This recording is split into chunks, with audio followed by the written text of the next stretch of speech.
ગુજરાતમાં હવે પ્રથા થઈ ગઈ છે કે દર 4 મહિને ગુજરાતના સામાન્ય વહીવટ વિભાગના અધિકારીઓ એક પરિપત્ર બહાર પાડે કે ભાઈ ધારાસભ્યોના પ્રોટોકોલનું પાલન કરવું.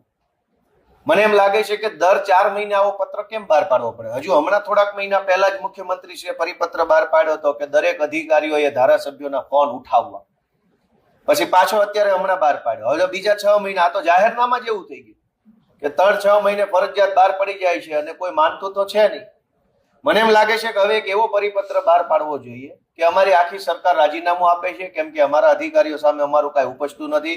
હું તો કાગળિયા લખી થાકી, અધિકારી તારા મનમાં નથી, માટે હવે અમે તમારે નારાજ થઈને આખી સરકાર રાજીનામું આપે છે એવી એક જાહેરાત કરી દે એટલે ઘીના ઠામમાં ઘી, તેલના ઠામમાં તેલ પડી જાય. રોજ ઉઠી શું કકડાટ કરવાનો?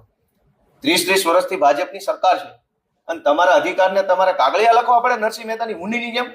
એ ભાઈ અમારો ફોન ઉપાડજો, એ ભાઈ સાહેબ, બાપા, એ કલેક્ટર કાકા, અમારા ધારાસભ્યને ફોન ઉપાડો ને પ્લીઝ, અંકલ, એડિશનલ કાકા, કમિશનર, સીપી, નાયબ સચિવ શ્રી, પ્લીઝ પ્લીઝ પ્લીઝ. આવું કરવું પડે ગુજરાતમાં? ધારાસભ્ય એટલે, અને એ સત્તા પક્ષના, અમે તો વિપક્ષના છીએ, અમારે પ્લીઝ પ્લીઝ ભાઈ સાહેબ, બાપા, સર કરવું પડે. અમે વિપક્ષમાં છીએ. ભાજપ વાળા કલેક્ટરોને ટાંટિયા ચાલવા પડે, મામલતદારોને પગે લાગવું પડે. તો આ સરકારમાં શું દમ કે છે? ડબલ એન્જિનની. મને એવું લાગે એક એન્જિનમાં દમ નહીં હોય તો જ આવી હાલત થાય. ડબ્બા માથે ચડી ગયા, એન્જિન નીચે દબાઈ ગયું. ડબલ એન્જિન હોત તો એન્જિનની પાછળ ડબ્બા, આઈએસ આઈપીએસ ધારાસભ્યોને ડબ્બા લાગે. એના બદલે ડબ્બો આગળ થઈ ગયો, એન્જિન પાછળ રહી ગયું. એનો અર્થ શું થયો? કે ડબ્બો માથે ચડી ગયો, એન્જિન ખરાબ થઈ ગયું. હવે આમાં અમારે શું બોલવાનું વિપક્ષ તરીકે?